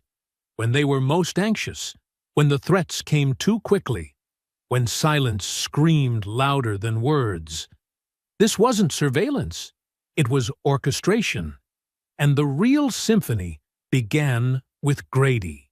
He had been assigned a simple task: pressure a councilman known to speak a little too freely on late-night radio shows, the kind who believed his title gave him just enough armor to nudge at the gang's influence without consequence. Grady arrived sloppy, high on overconfidence, not knowing that the storage unit next to that office had been wired wall-to-wall just 2 nights earlier by Moss and Tyrone. The two men hadn't spoken much as they calibrated the receivers and set the recorders, their movements efficient, practiced, and without hesitation. They didn't need to talk. They already understood what would happen. When Grady stepped into the building and started mouthing off, rattling off council names, using phrases like vote insurance and monthly fee, they caught it all. Every sneer, every thinly veiled threat, every chuckle laced with contempt. He had no idea he was laying his own grave in real time. The recording didn't go to the authorities. It went somewhere better. Kenya uploaded the trimmed, enhanced file to a temporary cloud server, stripped metadata, anonymized the source, and sent it to a local journalist with a reputation for exposing corruption and a long-standing grudge against the city's failure to protect its black residents. The journalist didn't hesitate. By mid-morning, the audio was running on every major channel and being passed around social media feeds like wildfire. What had once been whispers became headlines, and Grady's voice, once barked with impunity in the shadows, now echoed across every household that cared to listen. There was no deniability, no angle left to spin, no silence that could hold against the weight of that voice, admitting what so many already knew but hadn't heard so plainly before. By the time the first wave of media descended on City Hall, the mayor's office had already issued a carefully worded non-statement. But the damage wasn't political, it was personal, and the most powerful blow hadn't even landed yet. The next city council meeting, normally sleepy and procedural, was packed shoulder to shoulder with reporters, concerned citizens, activists, and quiet, watchful figures from agencies who had stayed uninvolved until now. The room buzzed not with shouting, but with that expectant stillness. The kind of hush before a verdict, before a storm. That was when Alana entered, her steps slow but unwavering, her face calm, not blank, just composed in a way that demanded the room meet her on her terms. She wore navy, deep, unyielding, standing beside Tyrone without touching him, but never drifting from his side. She didn't address the room. She didn't need to. Her presence alone, bruises faded but not forgotten, said everything that needed to be said. Across the room, Cal saw her. The moment his eyes found her, something shifted. Not visibly, not to anyone else, but Tyrone caught it. The flicker of recognition, of discomfort. The kind of dread that creeps in when the thing you thought was gone stands in front of you again. Unbroken. Alana didn't lower her gaze. She didn't soften. She didn't flinch when murmurs rippled through the crowd, or when phones rose to capture her face. She just stood. Cal hesitated, his bravado thinning under the weight of a silence he couldn't command. He looked away first, jaw tight, shoulders braced, but unwilling to confront what she represented. The ghost of what they tried to erase. The living proof of their failure. Tyrone didn't speak. He didn't move. But in the brief glance Cal gave him before turning away, there was no mistaking what passed between them. It wasn't anger. It wasn't threat. It was inevitability. And this time, there would be no exit. The mechanic's yard was bathed in the muted glow of fading sunlight, casting long, distorted shadows over rusted metal frames and cracked concrete surfaces stained with decades of oil and neglect. Tyrone stood near the yard's center, breathing steadily. The quiet around him not comforting, but heavy, thick with the weight of a history that had been left unresolved for far too long. It was the kind of silence that gathered in a place accustomed to pain, where stories ended harshly, and justice was more often whispered than shouted. Not far away, Officer Kendrick Moss sat quietly in his unmarked car, hands resting loosely on the steering wheel, eyes distant and focused on something that had happened years before, a memory still sharp enough to cut. He had been younger then, his badge shiny and new, his uniform crisp with idealism. It was an evening much like this one, darkening skies, streetlights flickering to life. He had been on patrol when he heard the cries, urgent pleas muffled by cruel laughter. He saw the assault clearly, recognized the cruelty etched on the faces of the gang members who towered over their victim. A young black man whose only crime had been walking the wrong street at the wrong time. Moss had moved to intervene, his hand on the radio to call for backup, adrenaline surging with the urgency to protect.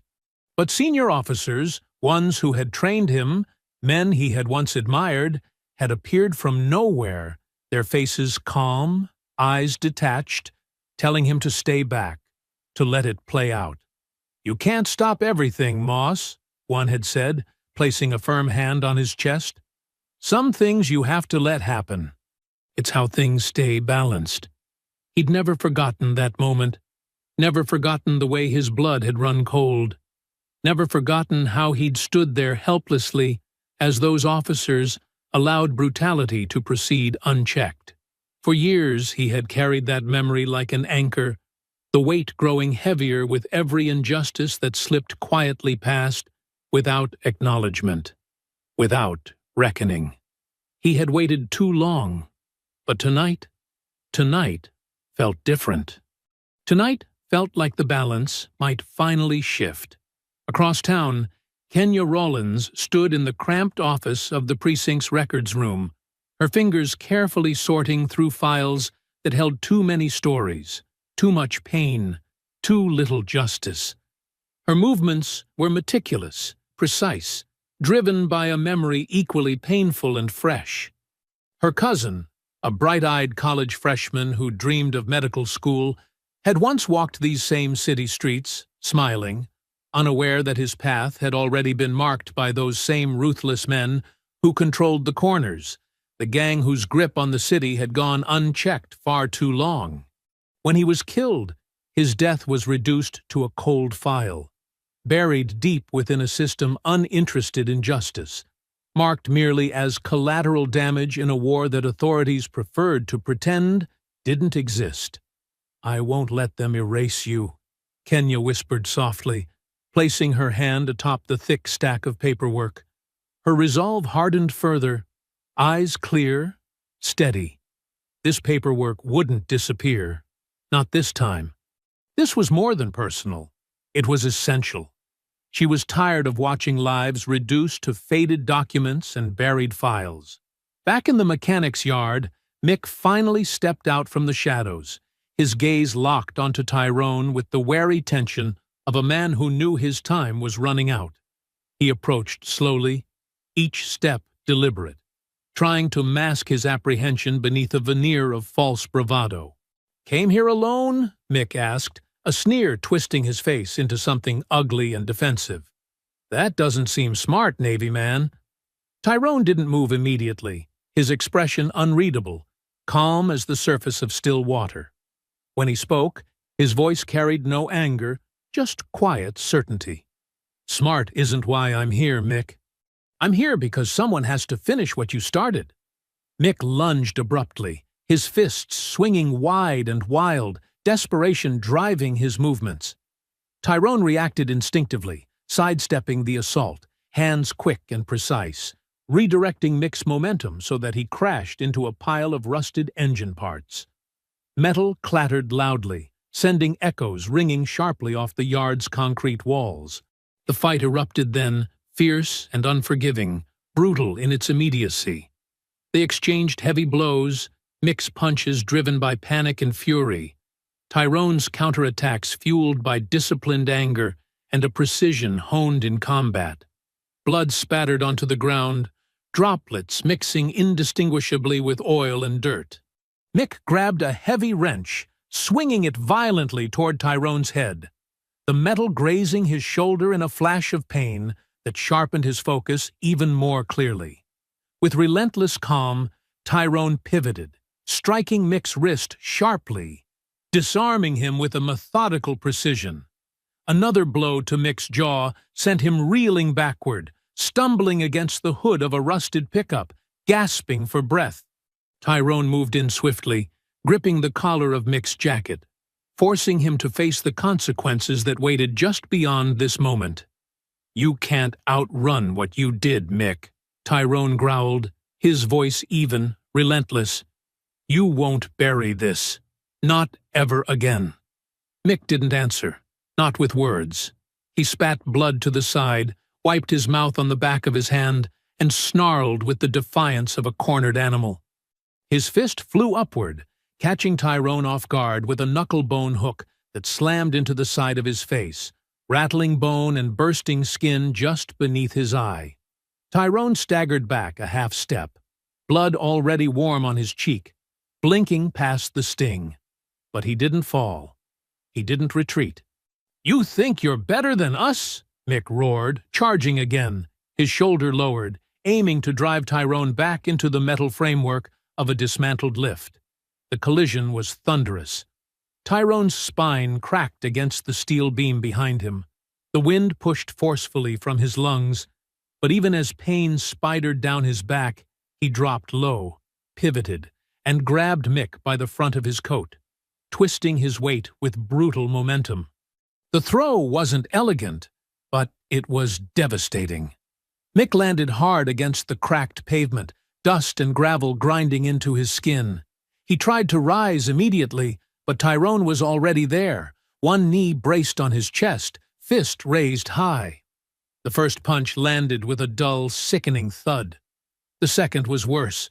Mick's head snapped sideways, blood streaking from his nose, his mouth already swelling. He still didn't stop. He kicked up hard, catching Tyrone in the ribs, and scrambled free, rolling across the ground and reaching blindly for the first weapon he could find.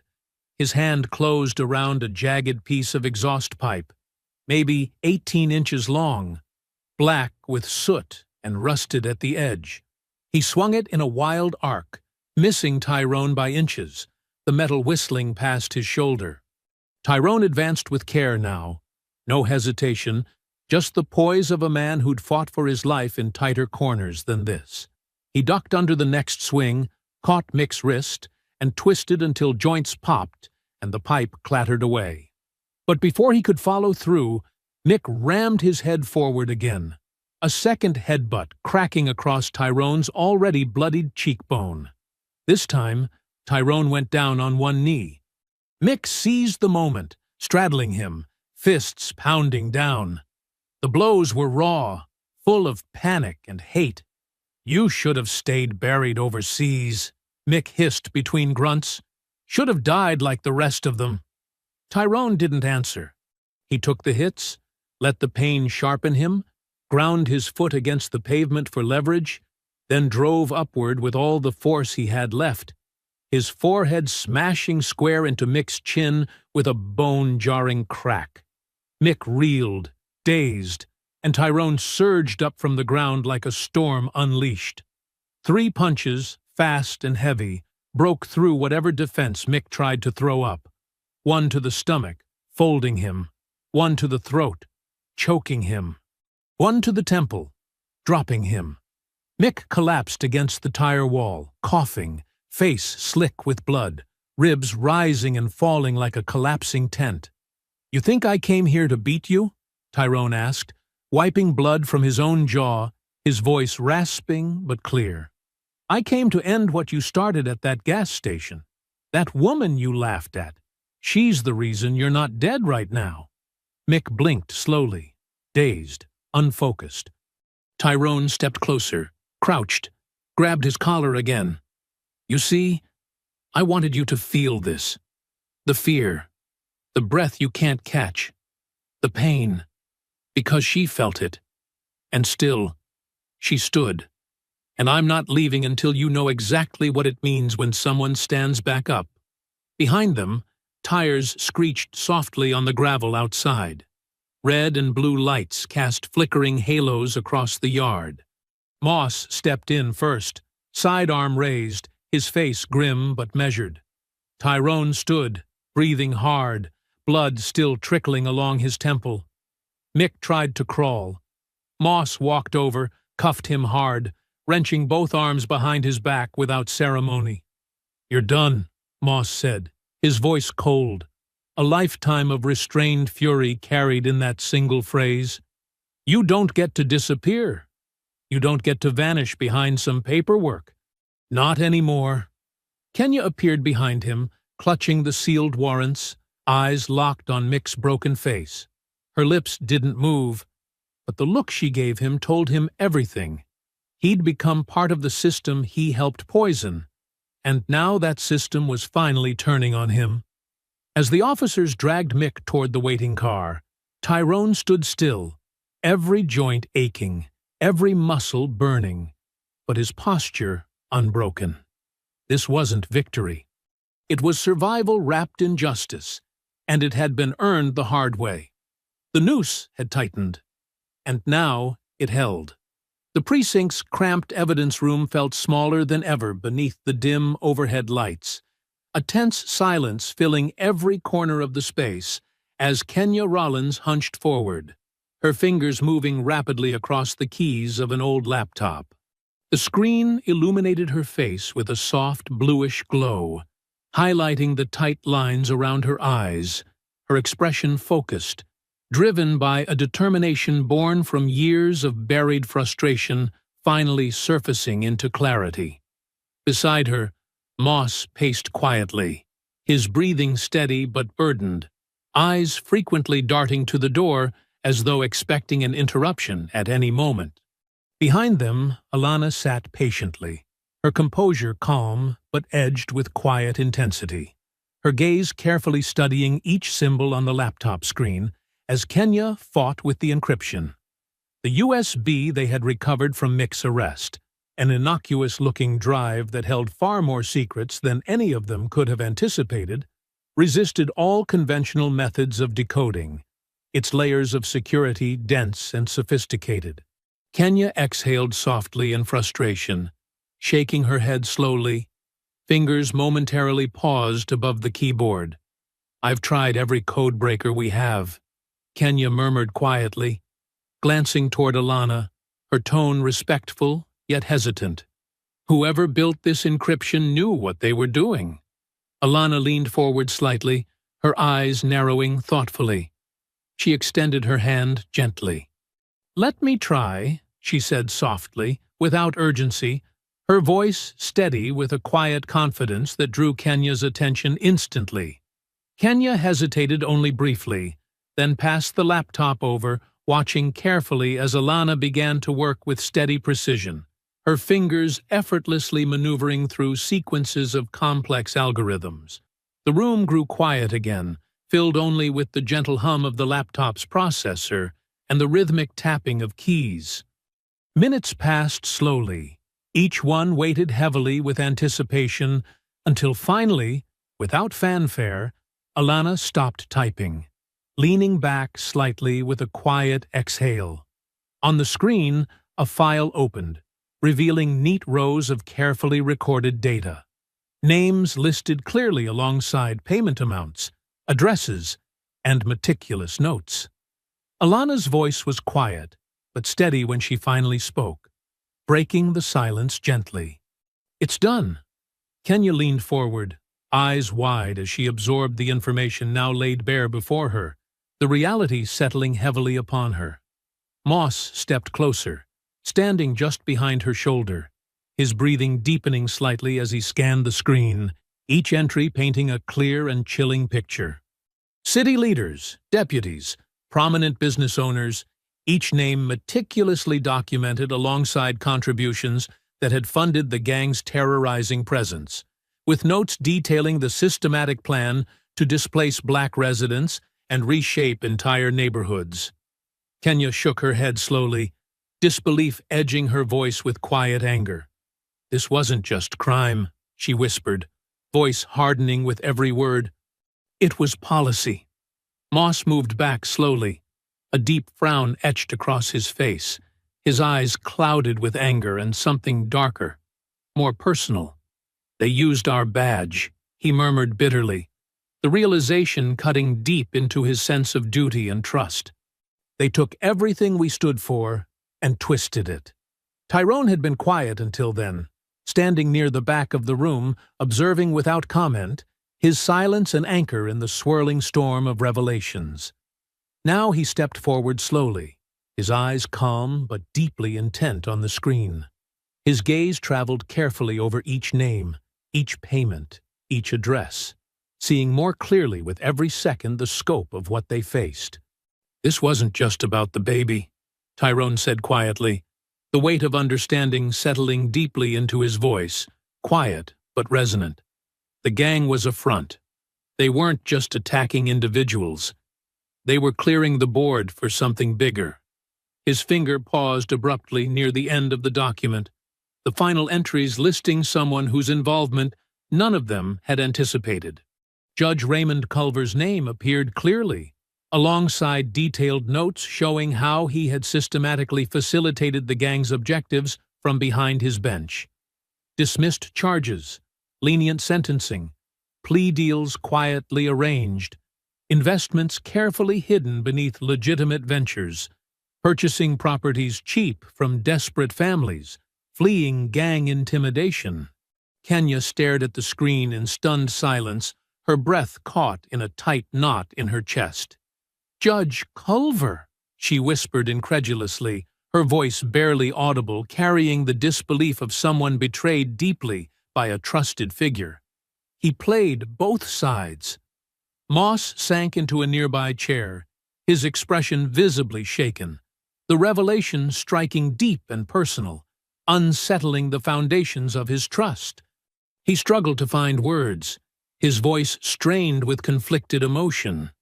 "That man gave the eulogy at my sister's funeral," Moss finally admitted, his words quietly heavy, echoing deeply with the betrayal of someone he had believed to be beyond reproach.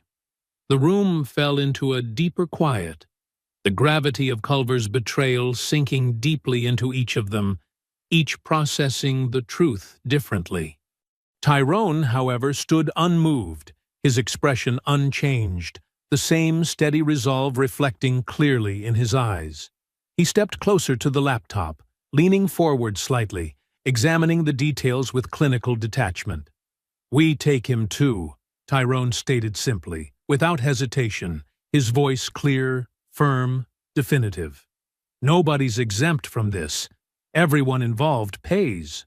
Kenya met his gaze, silently acknowledging the truth of his words.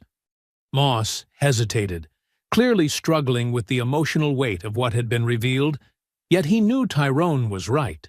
The betrayal hurt deeply, personally, yet Moss understood, perhaps better than anyone, the necessity of confronting even the deepest betrayals head-on.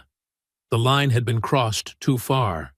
Forgiveness was no longer a viable option. Judge Culver knew exactly what he was doing, Tyrone continued quietly, looking at Moss with understanding but uncompromising firmness. He manipulated the system, betrayed the trust we placed in him. He's complicit, just as guilty as anyone else on that list. This ends now. Moss nodded slowly, reluctantly, his acceptance coming hard, but finally complete. "You're right," he admitted quietly, his voice heavy but determined. "We can't let this slide. He must face consequences like everyone else." Alana reached out gently, placing her hand reassuringly on Moss's shoulder, silently acknowledging the depth of his struggle, offering quiet support. Kenya carefully copied the encrypted list, securing the data meticulously, ensuring no part of it could disappear or be compromised, aware more than ever how critical every piece of evidence was now. As the gravity of what they'd discovered settled fully into the room, a silent understanding passed between them, a silent resolve, shared determination that justice would finally, irrevocably be served. No more excuses, no more hiding. The truth had finally emerged, stark, undeniable, and the city's reckoning had only just begun. The warehouse loomed ahead, a monolith of steel and concrete nestled within the industrial sprawl of the city's forgotten outskirts. Its exterior bore the wear of years, yet the fortified fences, surveillance cameras, and guarded entrances spoke of its current, clandestine purpose. Inside, it functioned as the gang's financial heart, a laundering hub where illicit gains were cleansed and funneled into legitimate fronts.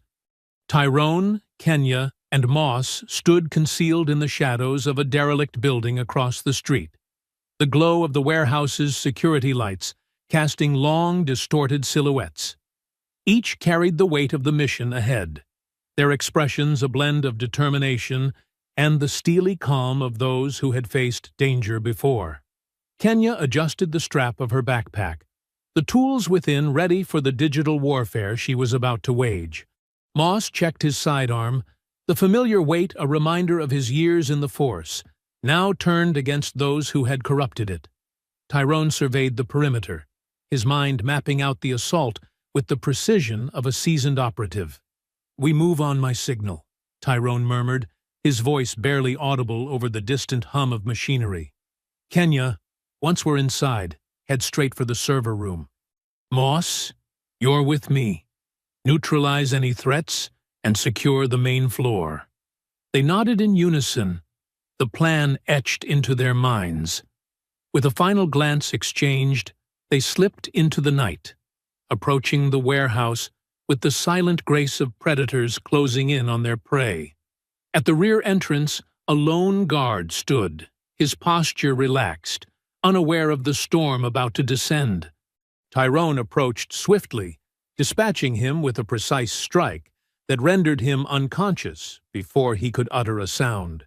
Kenya disabled the security panel, her fingers dancing over the keys with practiced ease, and the door slid open silently. Inside, the warehouse was a labyrinth of corridors and storage rooms, the air thick with the scent of oil and metal. They moved with purpose, each step bringing them closer to the core of the operation.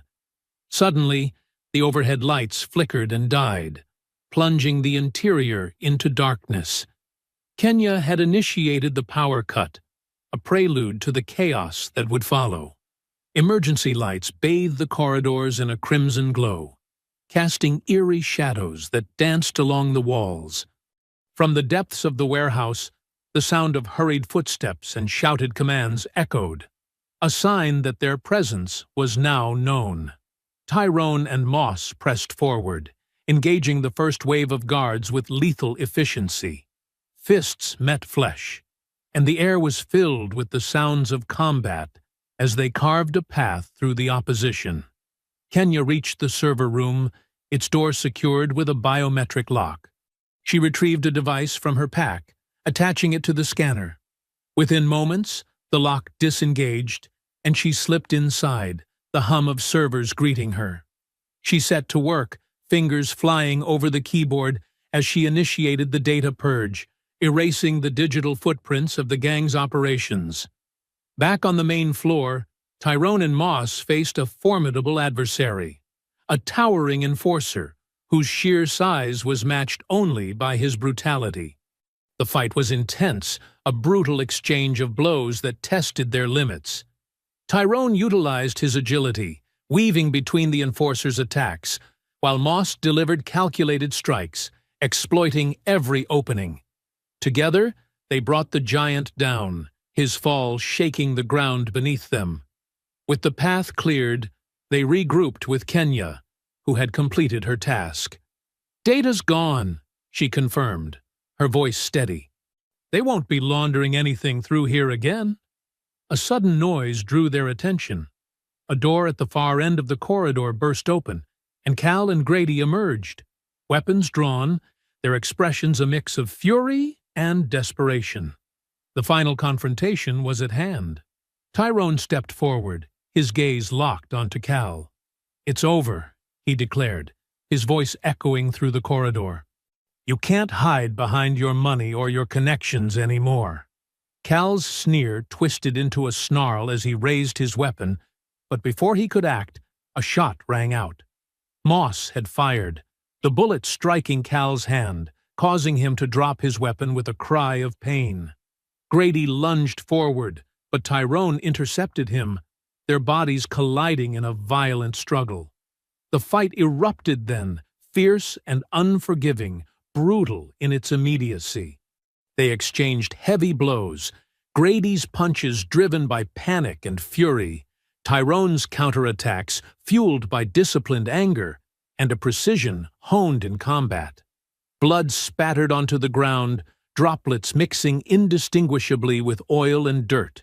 Grady grabbed a heavy wrench, swinging it violently toward Tyrone's head, the metal grazing his shoulder in a flash of pain that sharpened his focus even more clearly. With relentless calm, Tyrone pivoted, striking Grady's wrist sharply, disarming him with a methodical precision. Another blow to Grady's jaw sent him reeling backward, stumbling against the hood of a rusted pickup, gasping for breath. Tyrone moved in swiftly, gripping the collar of Grady's jacket, forcing him to face the consequences that waited just beyond this moment. "You can't outrun what you did, Grady," Tyrone growled, his voice even, relentless. "You won't bury this. Not ever again." Grady snarled defiantly, spitting blood onto Tyrone's sleeve, his desperation morphing into reckless aggression as he suddenly lunged forward, slamming his forehead violently against Tyrone's temple. The impact exploded with blinding intensity, sending a sharp, white-hot jolt of pain tearing through Tyrone's vision, causing him to stagger momentarily, releasing his grip just long enough for Grady to wrench free. Taking advantage of the fleeting opportunity, Grady threw a frantic punch into Tyrone's ribs, landing with enough force to draw a ragged breath from deep in Tyrone's chest. Pain surged through his side like molten lead, but Tyrone's instincts, honed from years of warfare, propelled him back into motion immediately. He turned fluidly, delivering a hard elbow strike to Grady's throat, forcing him backward, choking and gasping, eyes wide with sudden panic. But Grady was cornered and desperate, his instincts reverting to raw survival, adrenaline pushing him past rationality. Snatching up a length of rusted chain from the cluttered workbench nearby, he swung it wildly, the heavy links whipping through the air, slicing brutally across Tyrone's forearm, tearing fabric and flesh in a sudden burst of crimson. Tyrone recoiled briefly, the sensation searing and jagged, yet it only heightened his resolve, pulling him further into the zone of controlled rage. Ignoring the sting, Tyrone advanced again, his movement precise and lethal, dodging the chain as Grady swung again, the metal missing by mere inches, crashing into the side of an abandoned vehicle with a deafening clang. Tyrone closed the distance, grasping Grady's wrist with calculated force and twisting sharply until the chain fell from Grady's grip, clattering uselessly onto the oily ground. Grady roared in frustrated agony, lunging again, tackling Tyrone into the metal shelving stacked haphazardly with greasy engine parts. They collapsed together, bodies tangled, wrestling fiercely amid the debris of broken tools and twisted metal. Grady reached desperately for a nearby screwdriver, his fingers wrapping around the handle, thrusting it upward toward Tyrone's chest in a vicious, final effort to kill. Tyrone reacted instantly, blocking Grady's wrist inches from his heart, muscles straining with the sheer exertion of resisting Grady's frenzied strength. Locked in a brutal, trembling stalemate, Tyrone summoned every ounce of his strength and training, driving his knee upward sharply into Grady's exposed ribs. The audible crack echoed through the yard, and Grady gasped sharply, his grip faltering, allowing Tyrone to force the screwdriver away. With his opponent momentarily weakened, Tyrone pushed off the debris-strewn floor, hauling Grady upright and driving him forward relentlessly into the hard edge of a metal workbench. The impact shook the bench violently, scattering bolts and nails across the ground. Grady groaned in pain, yet still fought blindly, grabbing for Tyrone's throat in a last, feeble attempt to choke out his victory. Tyrone countered instantly, twisting Grady's wrist painfully, causing Grady to yell hoarsely as his hand went limp. Without pause, Tyrone landed a series of precise, punishing blows to Grady's face, each strike calculated, relentless, until Grady's eyes grew glassy, his legs weakening beneath him.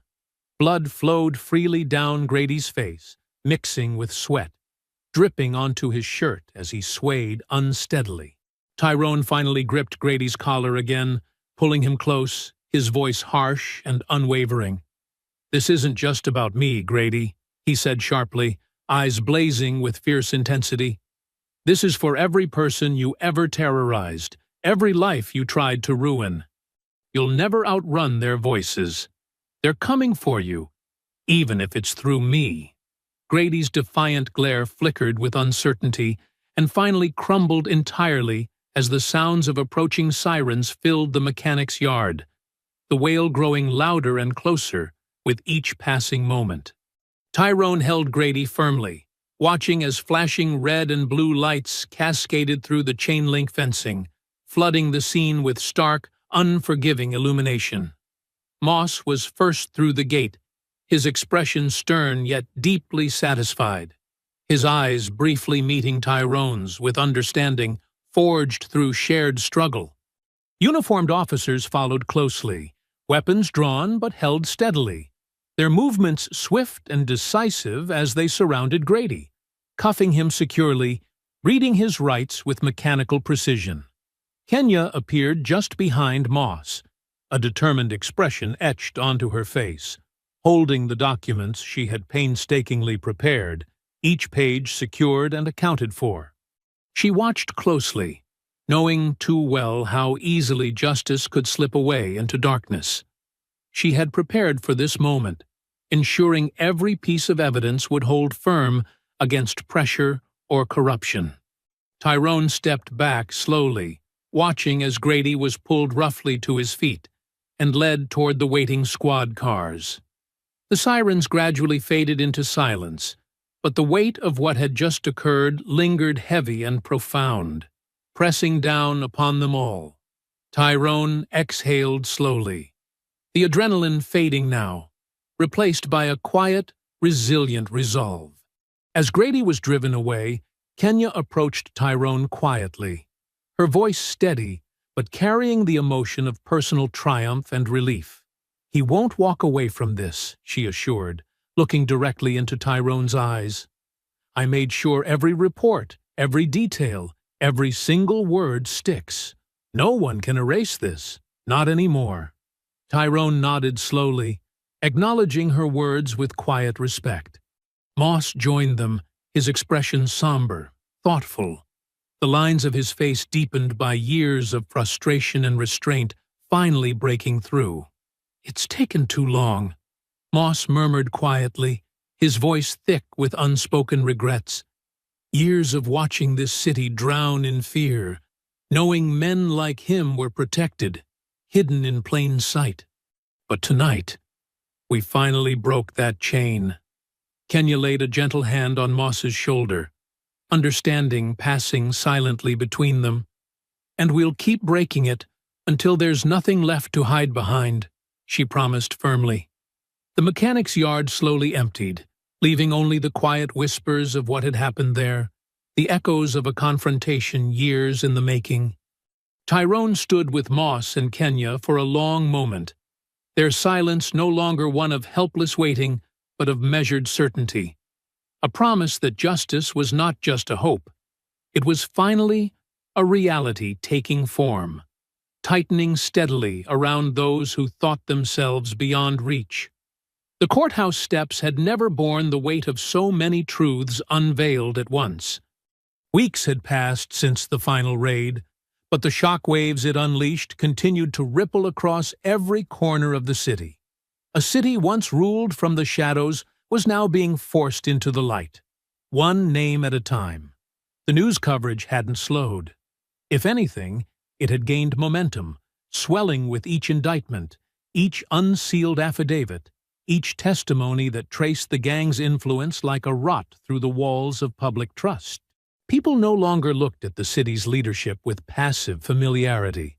They looked with suspicion, with awakened scrutiny, and most of all, with memory. They remembered the silence after each murder, the lack of answers after each eviction, the endless excuses after every lost son, brother, or neighbor. Now, the silence had cracked. Grady and Mick were the first to go down. Their charges ranged from drug trafficking to aggravated assault, extortion, attempted murder, and conspiracy to commit domestic terrorism. The evidence Kenya secured, paired with Tyrone's groundwork and the surveillance Moss had built over years of quiet resistance, formed an unbreakable chain. There would be no plea deals, no last-minute favors. The court froze every asset linked to the shell businesses they operated, seized their vehicles, and demolished the warehouse within days of the verdicts being announced. Cal, though slower to fall, eventually met the same fate. His lawyers fought with venom, calling the charges politically motivated, even daring to cast him as a victim. But the city wasn't listening anymore. They had heard his voice on the leaked calls, mocking the pain of his victims. They had seen Alana's bruised face on the courthouse camera, standing beside her husband without flinching, and they had watched the tears of the store owners and displaced families who testified before a grand jury with the kind of grief that could never be rehearsed. His bail was denied, his sentencing hearing loomed, and few believed he'd ever walk free again. But it didn't end with them. The list Alana had decrypted became a roadmap, not just to crime, but to complicity. Judge Raymond Culver's name echoed like a betrayal across every channel the day his arrest was announced. A black man, a respected elder, once praised for his calm voice and deep roots in the community, now faced federal racketeering and obstruction charges. Years of decisions were pulled into review. Plea deals he had granted to gang members were re-examined. Old cases reopened. He sat stone-faced during the hearing, flanked by lawyers who had once campaigned on his endorsement. Kenya watched from the gallery, her jaw clenched as the list of allegations was read aloud. The man who had given the eulogy at Moss's sister's funeral, who had shaken hands at school fundraisers and spoken about community strength. He had sold all of it, bit by bit, for control, for capital, for quiet power. "You think he'll flip?" Kenya had asked Moss quietly afterward. Moss shook his head slowly. "Men like him don't flip. They just fall." The politicians were next. Council members with offshore accounts. Developers who profited from the displacement of black neighborhoods. Even a deputy mayor whose campaign was tied directly to ghost donors connected to the gang's laundering operation. Kenya and Moss had gathered names and timelines. Federal prosecutors had moved quickly after the evidence was authenticated. Some resigned before charges landed. Others vanished entirely. But most were arrested without spectacle, taken from their homes in the middle of the night, booked quietly, as if the city was trying to distance itself from the shame as quickly as possible. But it was too late for distance. The public had seen too much. Protests, once fragmented and silenced, now marched through the streets with focused resolve.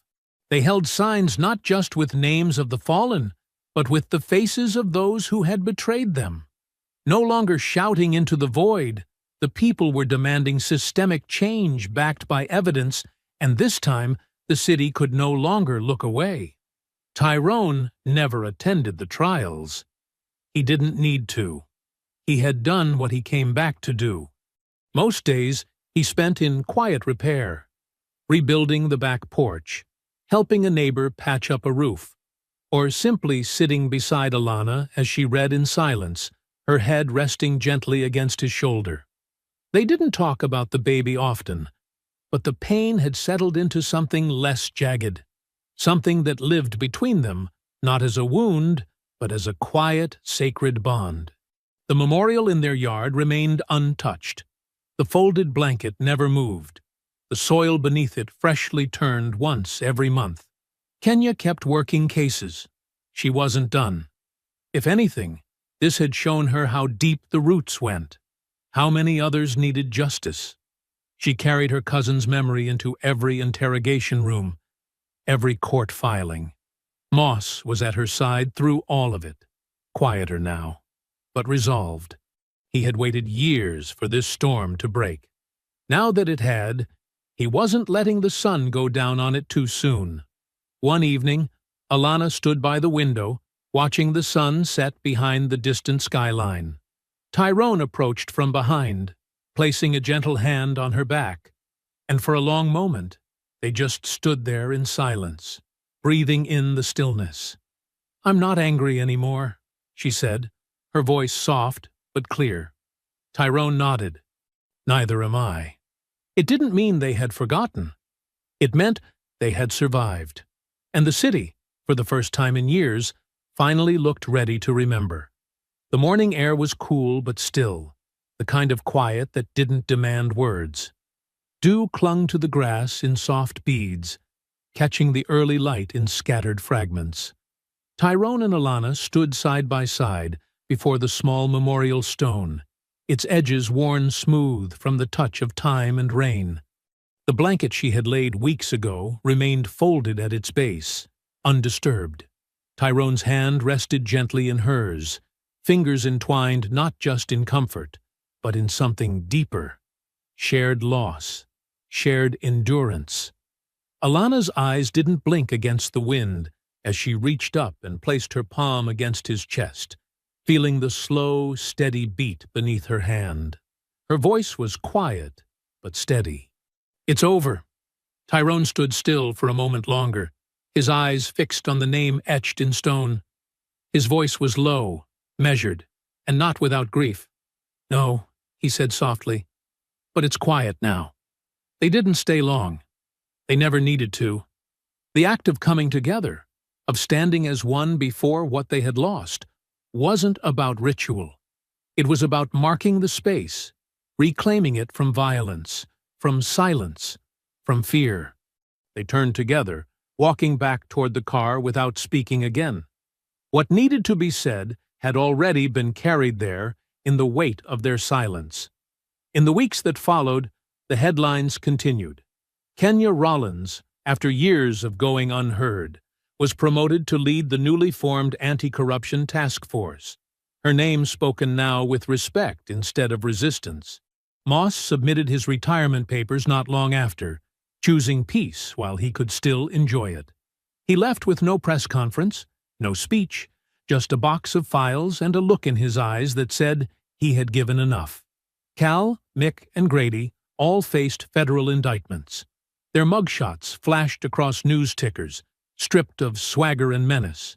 Judge Raymond Culver was indicted last, his fall the most symbolic, the most bitter. He pled not guilty. No one believed him. The city didn't heal overnight. No streets were renamed, no grand statues erected.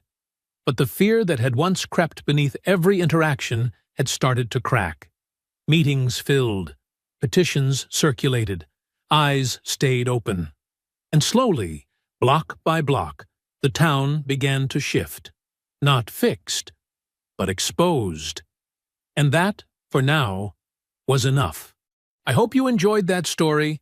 Please share it with your friends and subscribe so that you do not miss out on the next one. In the meantime, I have handpicked 2 stories for you that I think you will enjoy. Have a great day.